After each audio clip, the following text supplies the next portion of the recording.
اگر دنیا میں وار بڑھتی رہے تو اس کا اثر صرف میدان جنگ تک نہیں رہتا بلکہ عام لوگوں کی زندگی، معیشت اور مستقبل تک پہنچتا ہے۔ تاریخ ہمیں بتاتی ہے کہ ورلڈ وار 1 اور ورلڈ وار 2 کے بعد دنیا میں مہنگائی، غربت اور بے روزگاری کس حد تک بڑھ گئی تھی۔ لیکن ایک سوال آج بھی اہم ہے، اگر آنے والے وقت میں عالمی حالات مزید خراب ہوتے ہیں تو پاکستان جیسے ممالک پر اس کے کیا اثرات ہوں گے، اور بطور قوم اب ہمیں کیا اسٹریٹجی اختیار کرنی چاہیے۔ دنیا کی تاریخ ہمیں یہ بتاتی ہے کہ جب بھی دنیا میں بڑے تنازعات اور جنگیں ہوتی ہیں تو ان کے اثرات صرف میدان جنگ تک محدود نہیں رہتے بلکہ پوری دنیا کی اکانومی، ٹریڈ سسٹم اور عام لوگوں کی زندگی تک پہنچ جاتے ہیں۔ مثال کے طور پر ورلڈ وار 1 کے بعد یورپ کے بہت سے ممالک شدید معاشی بحران کا شکار ہو گئے تھے۔ اس وقت کے مشہور ماہر معاشیات جون نیز نے اپنی کتاب the economic consequences of the peace میں لکھا تھا کہ اگر جنگوں کے بعد معیشت کو سمجھداری سے ریبلڈ نہ کیا جائے تو اس کے اثرات کئی دہائیوں تک رہ سکتے ہیں۔ اس طرح ورلڈ وار 2 کے بعد بھی دنیا کے کئی ممالک تباہی کا شکار ہوئے، صنعتیں بند ہوئیں، لاکھوں لوگ بے روزگار ہوئے اور عام لوگوں کی زندگی انتہائی مشکل ہو گئی۔ لیکن تاریخ کا انٹرسٹنگ پہلو یہ بھی ہے کہ انہی مشکلات کے بعد اکنامک ریفارمز، ٹیکنالوجی اور ہارڈ ورک کے ذریعے خود کو دوبارہ مضبوط بنایا۔ جاپان اور جرمنی اس کی واضح مثال ہیں۔ جنگ کے بعد ان کی معیشت تقریباً تباہ ہو چکی تھی، لیکن انہوں نے ڈسپلن، انوویشن اور اسٹرانگ پلاننگ کے ذریعے چند دہائیوں میں دنیا کے طاقتور معیشتوں میں اپنی جگہ بنا لی۔ اس سے ہمیں سبق یہ ملتا ہے کہ مشکل وقت کسی قوم کو ختم نہیں کرتا، بلکہ اگر قوم متحد ہو جائے تو یہی مشکل وقت اس کے لیے گروتھ کا موقع بن سکتا ہے۔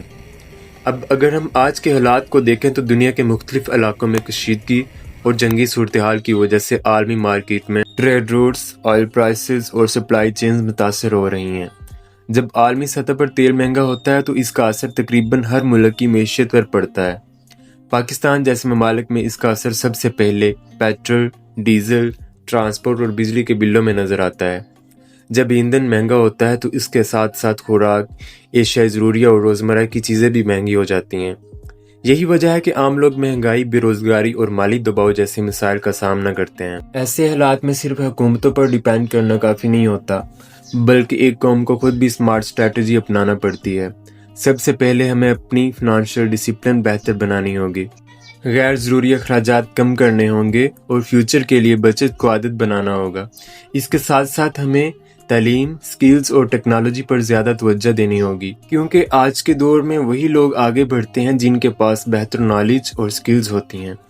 اگر ہماری ینگ جنریشن سکلز سیکھیں، آن لائن ارننگ یا جدید سکلز اپنائیں تو مشکل معاشی حالات میں بھی نئے مواقع پیدا ہو سکتے ہیں۔ تاریخ ہمیں یہ بھی سکھاتی ہے کہ جب قومیں مشکل حالات میں یونٹی اور کوآپریشن کے ساتھ کھڑی ہو جاتی ہیں تو وہ کسی بھی بحران کو عبور کر سکتی ہیں۔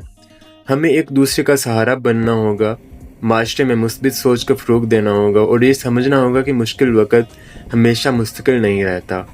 ہر بحران کے بعد ایک نیا دور آتا ہے اور جو قومیں اس وقت میں صبر، محنت اور سمجھداری کے ساتھ کام کرتی ہیں وہ مستقبل میں زیادہ مضبوط ہو کر سامنے آتی ہیں۔ آخر میں یہی پیغام ہے کہ ہمیں مایوس ہونے کی بجائے ہوپ، پلاننگ اور ہارڈ ورک کے ساتھ آگے بڑھنا ہے۔ اگر ہم بطور قوم متحد ہو جائیں، علم اور محنت کو اپنی طاقت بنائیں اور اپنے وسائل کو سمجھداری سے استعمال کریں تو آنے والے چیلنجز کا مقابلہ کرنا ممکن ہے۔ تاریخ گواہ ہے کہ جن قوموں نے مشکل وقت میں ہمت نہیں ہاری، وہی قومیں بعد میں ترقی کی نئی مثالیں قائم کرتی ہیں۔